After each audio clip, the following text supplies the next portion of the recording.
Hey everyone, so if you're watching this video, you're probably in the same position I was in about 18 months ago. You're scrolling through LinkedIn job posts at 2 a.m., looking at the job description. Maybe you're looking at some vlogs of people on YouTube of what the day-to-day might look like, but you're asking yourself, what does it really look like to be a BDR in the day-to-day? I remember being so frustrated, seeing polished sales guru online trying to sell people on the whole dream, or a company's onboarding video where people are high-fiving the sales room, and it felt so fake to me. I just wanted someone to be real with me. Like, what does it actually look like to wake up every day, log into Salesforce, and start making dials? What does rejection look like when you're being forced to face it on the daily, or when you're going 0 for 20 on calls and people keep hanging up on you? Do you actually make the money they promise? Well, I'm gonna share with you what my life was like 1 month into being a BDR, the uncut truth. If you're truly considering tech sales as a career path, this video is for you. So, if you're new to this channel, backstory before I got this job, I had no college degree or experience, and it was a freaking struggle to get the job. Once I got the job, I felt like I was the king of the world. It's like, man, I did this, I can do anything, right? So I remember walking in the office, looking around at the city, like, wow, I really made it. I'm gonna make something out of myself. I have a career for myself. I did something that people didn't think I could. I felt so good about myself. Then I remember walking in the office. The first thing we did in the morning was got a coffee with the group, with all the new hires, and immediately I felt the disconnect. I didn't go to college or have experience, so I didn't have this college frat bro background, and a lot of the people I was with did have that background. Luckily, my boss didn't go to college either, so I kind of connected with him, but I just felt this disconnect. I felt like I'm not polished enough to be around here. I didn't feel like I belonged, honestly, and almost like an imposter. Now, really quick, if you are considering this as a career path, I'll include this link later in the video, but I'm gonna put a link in the description below with a blueprint of how I landed my job, because I know that my story inspires a lot of people that were in my shoes at one point. So if you wanna copy the steps I did, I'll see you in the community below. Back to the story, not really fitting in. I was super nervous also to be talking to these people because a lot of them have been in corporate for a long time. They just know things I don't, and they just talk in a way that I didn't. I remember we had to go around in a circle and say what we're excited for the first day that we were there. And I'm pretty sure I got super red in the face because I didn't know what to say. I was like, I'm excited to be in a corporate environment I didn't think I'd be in ever in my life, right? I was super nervous, right? So I went from feeling like the king of the world to feeling like I didn't really fit in.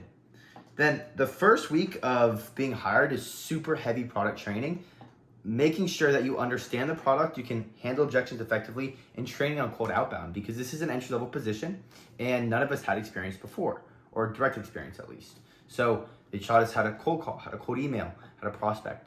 I was super excited, right? I kind of got over that I don't really fit in thing. We learned things like the tech stack, like Zoom Info.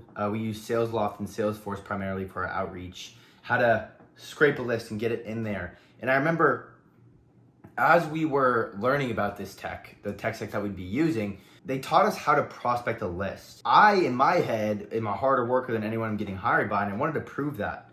So right after they showed us how to do a list, even though we weren't fully equipped to do cold outreach, I started building the biggest list as possible so that my first week or month, I could just dial my butt off without having to worry about prospecting. Super good idea, terrible approach. Learn from my mistake. If you're going to do that, which I highly advise you to, because the only way to outperform people is by putting in twice the amount of activity, making sure it's quality, is making sure it's quality. And if you're building a really long list, but it's not very tailored to your ICP, the people that you'll be calling, you're gonna screw yourself like I did. So I'm super excited. I have this super long list. I think it's a great list to be calling, and we hit the phones the first week.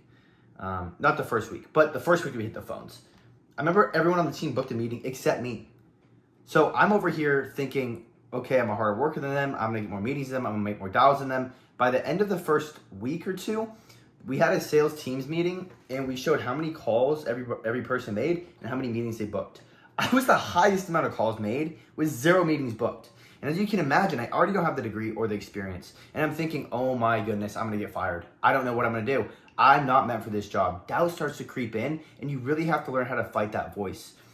I really started getting anxious because my boss took this shot on me. I'm gonna hire this kid without a degree or experience and he's gonna do well. I promised him I would, and I wasn't fulfilling my promise. Because I was making twice the amount of dials, which I highly advise you to do, it allowed me to reflect on where I was going wrong. So I swallowed my anxiety, my doubt, my fear. I listened to the people's calls to see if it was a problem with me being on the phone with people, and I realized I sounded better than most of these people on the phone anyway. I was a better communicator. So it wasn't my cold calling skills. Then I was able to pinpoint my problem. It was my list. My list was not qualified. Once I identified the problem, I channeled my ability to face rejection and the grit that I got from my job hunt, and just my self-motivation to succeed, kept the amount of activity and just got everyone out of there that wasn't qualified and a full list of people that were qualified. And by the first month or two, I was the top performer. So think about it. I went in from, I'm walking in the office and I'm feeling like the king. Then I kind of sink a little bit. I don't really fit in. Then, okay, I'm going to do better than these people. Oh my gosh, I'm doing more activity, not doing as good as these people. Then by month 2, I'm doing better than everyone. So your journey's going to be a little different, but it is an extreme emotional roller coaster. Sales is in general, and I wasn't really prepared for it. So just know that you're going to have months where you don't hit quota, but you make a bunch of dials. And it's really hard to keep up with that mentally. You feel like something's wrong, like your whole list is bad, or that your cold call opener is bad. But if you're putting more activity in everyone and you're constantly A/B testing, you're going to do just fine. By the second month, I was so excited because I knew how to book a meeting. I had the confidence under my belt. I was working extra hours. And I would actually prospect in the afternoon and in the morning before work, and then dial East Coast like 6 in the morning. I was an animal.